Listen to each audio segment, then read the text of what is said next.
इसलिए उसको यूज करते जाना। महाराज यूज कितना कर रहे हैं, तो फिर जितना यूज कर पाओ उतना ही ग्रहण करना है। महाराज गूगल पर दिन भर ज्ञान ही मिलता रहता है, महाराज ज्ञान बगाड़ते रहते। कौन? महाराज? नहीं महाराज नहीं, महाराज तो कहाँ, महाराज तो ज्ञान नहीं है। क्योंकि तुम स्वाध्याय करके, ज्ञानशील स्वाध्याय तो बहुत किए होंगे, लेकिन समाधानशील स्वाध्याय तो तभी कर पाते हो जब गूगल के बजाय गुरु के पास समाधान पाने आते हो। नहीं ये तो ये कचरा हो जाएगा। बिल्कुल, एक्सेस नॉलेज ही सबसे ज्यादा कचरा पैदा करता। कभी आपने देखा हो, वो सुना हो कि मछली पानी में जिंदा इसीलिए रहती है कि उसको बहुत ज्यादा पानी पीना पड़ता है, इसलिए नहीं, पानी में ही उसको एप्रोप्रिएट ऑक्सीजन मिलती है। पानी जब कीचड़ बनता है तो थोड़ी तड़पती तो है लेकिन मरती नहीं, क्योंकि ऑक्सीजन थोड़ी सी कम मिल रही है। लेकिन जैसे ही उसको पानी के बाहर निकाल देते हैं वो तुरंत मर जाती है। क्यों? पानी कमी के कारण नहीं, एक्सेस ऑक्सीजन के कारण। नॉलेज भी ऐसे ही है, एप्रोप्रिएट नॉलेज हमें सर्वाइवेबल होता है। ज्ञान की कमी थोड़ी दिक्कत महसूस कराती है, हम ये भी मानते हैं, लेकिन अतिरिक्त ज्ञान तो हमारे अस्तित्व पर भी भारी पड़ जाता है। और आज युवाओं के लिए जितना लैक ऑफ नॉलेज दिक्कत पेश नहीं करा रहा, उतना की एक्सेस नॉलेज पेश करा रहा है कि नहीं? आज दिमाग दिवालिया ज्ञान की कंगाली से नहीं, ज्ञान की ज्यादा दिवाली हो गई, इस कारण से हो रहा है। हाँ, कभी भी आपने अनपढ़ लोगों को पागल होते हुए देखा? लेकिन पढ़े लिखे लोग पागल होंगे पक्के, कई बार सुना होगा आपने। अच्छा, ऐसा क्यों होता है कि अनपढ़ लोग जल्दी पागल नहीं हो पाते? अनपढ़, और बल्कि कहना चाहिए जो इनोसेंट होते हैं, कभी भी इनोसेंट लोग ज्यादा पागल नहीं हुए, ना डिप्रेस हुए, ना उनको मानसिक दिवालियापन, कुछ नहीं हुआ। लेकिन पढ़े लिखे लोगों को क्यों? वो उसको मैनेज नहीं कर पाए। और तुमने यदि कोई भी अच्छी चीज लाई और मैनेज नहीं कर पाए तो फिर वेस्ट मैनेजमेंट के लिए समस्या बढ़ा दोगे आप। हो रहा है ये सबसे ज्यादा समस्या, मोर नॉलेज मोर कंफ्यूजन्स। तो वो कहता है नो नॉलेज नो कंफ्यूजन। लेकिन नो नॉलेज नो कंफ्यूजन तब तो ठीक है जब नॉलेज आपके जीवन में कोई काम ना आ रहा हो, तब कह सकते हो। लेकिन काम आ रहा हो उस समय तुम बोल दो नो नॉलेज नो कंफ्यूजन, तो मुश्किल बढ़ जाएगी। तो हम बात कर रहे थे, शायद आपको पता होना चाहिए कि बैंकों की जो व्यवस्था है ये पूरे के पूरे विश्व में जो 13 व्यक्तियों का 300 लोगों की जो टीम है, इन्हीं के हाथ में है। अच्छा, एक चीज आपने सुनी होगी, जब भी करेंसी को छापनी होती है, किसी देश को करेंसी छापना होता है, तो वो करेंसी को छापते वक्त कुछ एक बॉन्ड साइन करता है। किनको करता है? सुन रहे हो? वो करेंसी छापने वाला देश बॉन्ड साइन करता, किसको करता है? महाराज सुनते हैं विश्व बैंक यानी वर्ल्ड बैंक को करता है। अच्छा, ये वर्ल्ड बैंक कौन होता है कि हमें यदि अपने देश में करेंसी छापनी है तो हम आपको बॉन्ड साइन करके दें? आप इसके लिए जिम्मेवार कैसे किए? ठीक है, हमने अपने करेंसी छाप ली, ज्यादा छाप ली तो दिवालिया हम होंगे, कम छाप ली तो दिक्कत हम पाएंगे, लेकिन तुम्हें बॉन्ड साइन करने की क्या आवश्यकता है? कहीं ऐसा तो नहीं ये वर्ल्ड बैंक वो 13 व्यक्ति चला रहे हों? और पहले आज से 1932 तक एक चीज थी कि आपको गोल्ड बॉन्ड भरना पड़ता था, उसके बाद आप करेंसी, मतलब इतना गोल्ड आपके पास है उसके आधार पर करेंसी छाप सकते हैं। अब तो गोल्ड की बात नहीं, अब वर्ल्ड बैंक की बात है। आप वहां के लिए बॉन्ड साइन करो और वो आपको कितनी करेंसी छाप सकते परमिशन देगा। लेकिन जिस देश की तानाशाही आज चल रही है और जिस देश का वो तानाशाह है जिसको सरफरावी आप कह सकते हैं, आज अपने टैरिफ लगा रहा है, उसी देश के 2 पूर्व राष्ट्रपतियों ने जब इस वर्ल्ड बैंक की तानाशाही को स्वीकार नहीं किया तो अपने देश की मुद्रा को जितनी आवश्यकता थी छाप लिया। 2 राष्ट्रपति, नाम हमको ले सकते हैं लेकिन चूंकि इस दुनिया में सुनने को आता है इसलिए नाम लेना अच्छा नहीं। सिर्फ मात्र इतने से अपराध के कारण उन दोनों राष्ट्रपतियों की हत्या कर दी गई थी। आपको मालूम है? उस देश के 2 राष्ट्रपतियों की जिनकी हत्या हुई है वो किस कारण से हुई है? उन्होंने एक वर्ल्ड बैंक को जो बॉन्ड्स नहीं भर के दिया और अपने देश में जितनी आवश्यकता है उतनी मुद्रा छाप ली। इसका इतना बड़ा खामियाजा भुगतना पड़ा कि उनको हत्या तक के लिए मजबूर होना पड़ा।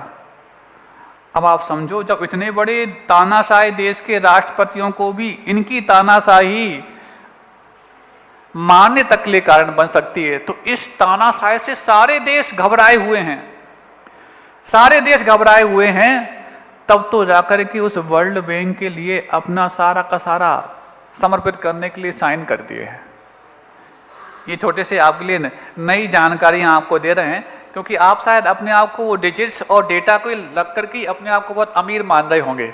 हाँ, और महाराज अब तो फ्री बीज जो आता है ना महिलाओं के लिए, सीधा सीधा वहीं पर आता है। कहाँ पे आता है? यहाँ पर कितनी है? 1500 है, 1250 है?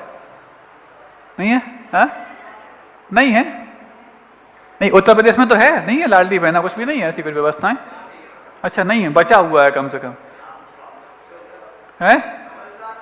समझदार लोग हैं। अभी चुनाव आने तो हमारी ना समझी समझ में आ जाएगी, चिंता नहीं करना। अभी 27 में है ना चुनाव। हाँ, अब तो फ्री बीज के बगैर कोई प्रदेश चुनाव जीतता ही नहीं, कितना ही समझदार क्यों ना हो। उसकी समझदारी इसी में आती है कि लाड़की बहना, लाडली लक्ष्मी और लाडली बहना, ये सब कुछ योजना है। एमपी में तो है ही, सब प्रदेशों में है, क्योंकि वहाँ प्रदेश अभी चुनाव हुए हैं ना। अभी आपके यहाँ चुनाव होने वाले हैं 2 साल बाद, उसके पहले देखना बिल्कुल यही।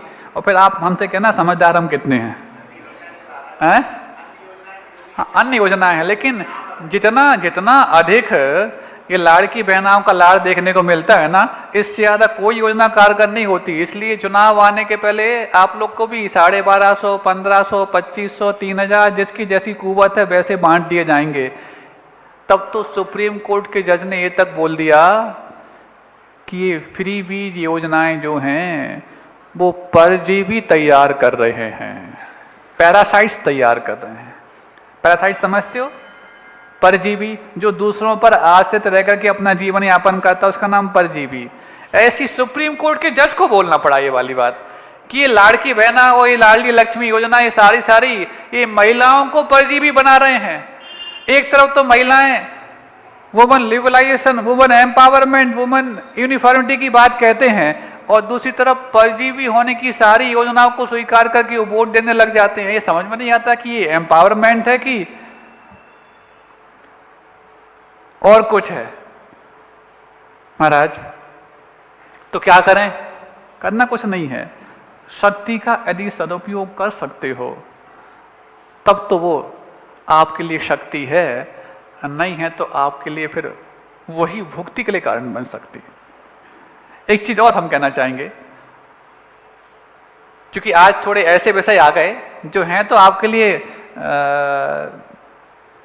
जानकारी की योग, लेकिन ये जानकारियां इसलिए नहीं दी जा रही हैं कि ये जानकारियां देने से आपको कुछ फायदा कुछ अलग रूप में हो जाए कि हम भी पैरासाइट बन जाएं, कुछ नहीं। इन जानकारियों का उद्देश्य इतना है कि इनमें से किन चीजों से तुम बच सकते हो, उससे यदि बचा पाए तभी समझना कि अपने जीवन को उन्नत बना पाओगे। अब एक चीज और हम आपके सामने रख दें, अंतिम समय हो गया, वो ये कि जब भी आपको लगता है कि वो एक्सेस नॉलेज जिसकी हम बात कर रहे थे, एक्सेस नॉलेज आपके पास बहुत चारों तरफ से आ रहा है, तो उस समय क्या करें? आता है? हाँ महाराज, हजारों ग्रुप में जुड़े हैं हम, कई सारे ग्रुप में तो कितने सारे मैसेजेस दिन भर में आ जाते हैं, हम महीनों नहीं खोल पाते। अब ऐसे ग्रुप से आप अपने आप को बाहर कर सकते हैं क्या?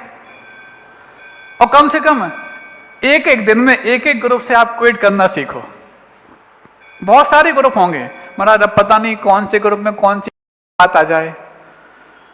साल में एक आध बार किसी एक ग्रुप पर काम की बात आती होगी, लेकिन हजारों ग्रुप को पूरे साल भर अपने माथे पर ढोई हुई घूमते कि नहीं घूमते? दूसरा AI के द्वारा अब क्या नहीं बनाया जा सकता। कल किसी बच्चे ने बताया, क्या बताया? रावण और गांधी जी दोनों गले मिल रहे, क्योंकि कल दशहरा भी था और गांधी जयंती भी थी। हालांकि ये मिल कब गए?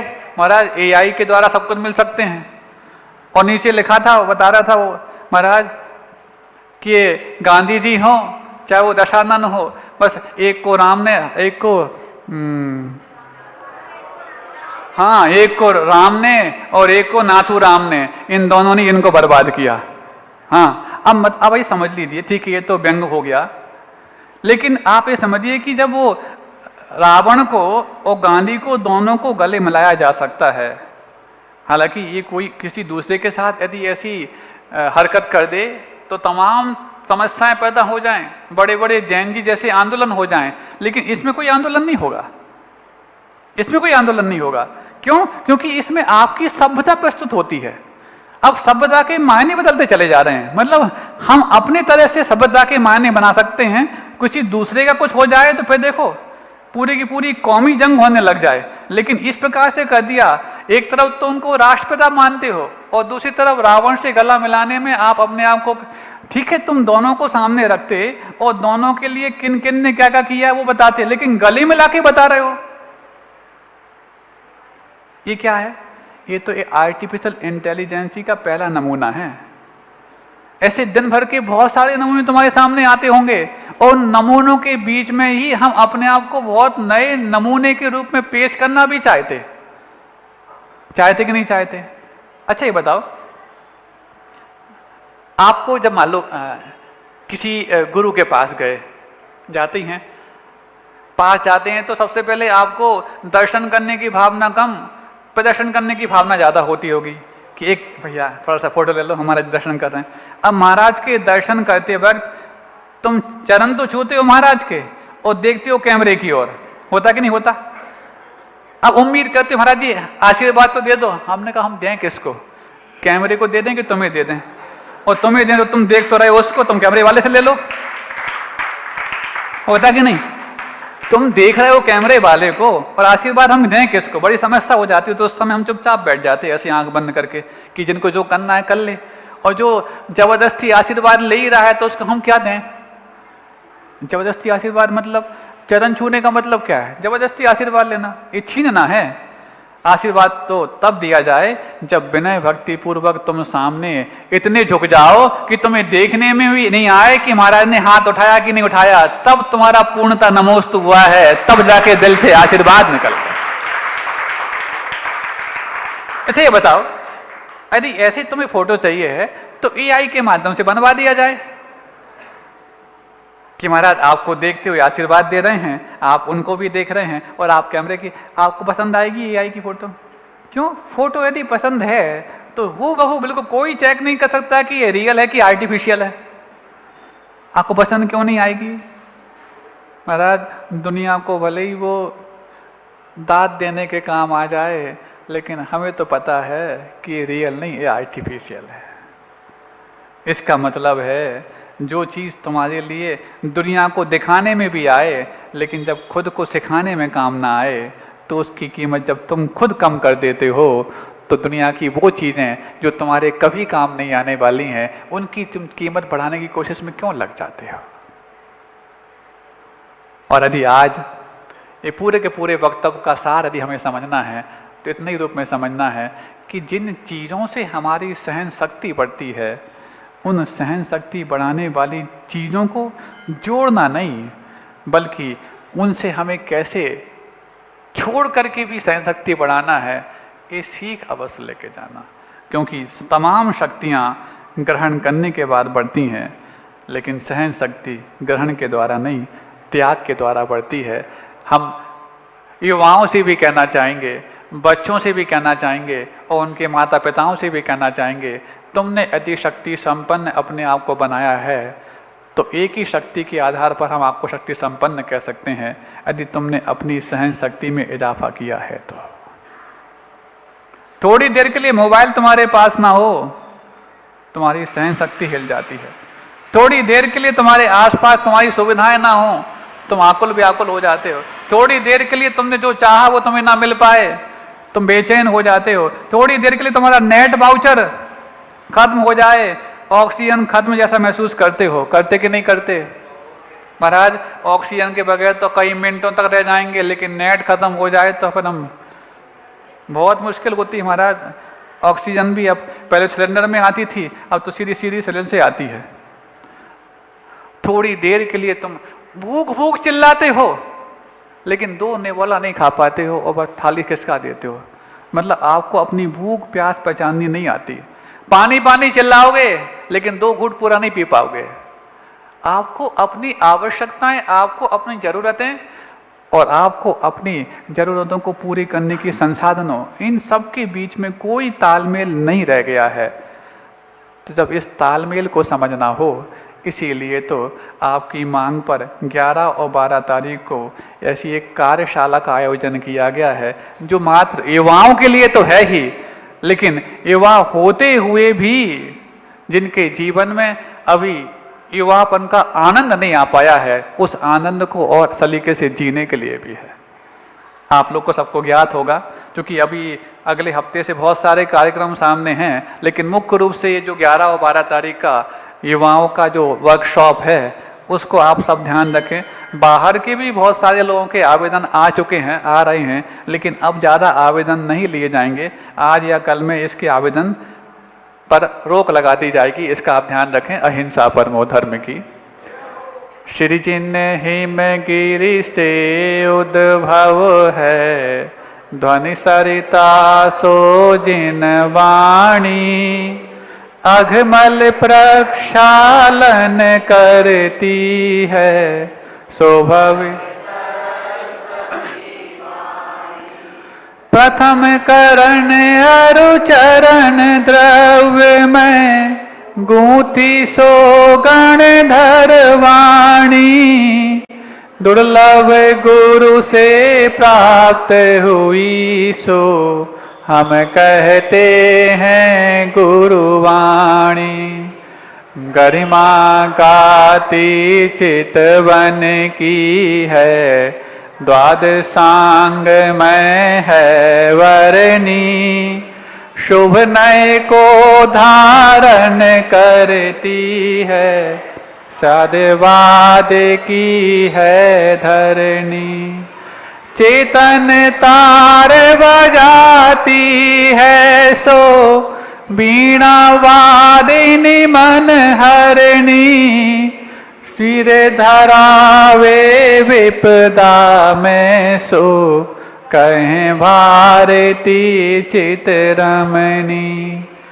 वेद कराती नीर क्षीर सम, हंस वाहिनी मानी, ज्ञान कराती वस्तु तत्व का, ज्ञान दायिनी सो जानी। मुक्ति दिलाती अनुचर को है, ज्ञान समदानी, शिव सुख मंजिल दिखलाती सो, यही नेत्र ज्योति भानी। श्री जिन हिमगिरि से उद्भव है, ध्वनि सरिता सो जिन वाणी, अघमल प्रक्षालन करती है, शोभवी सरस्वती वाणी। द्वादशांग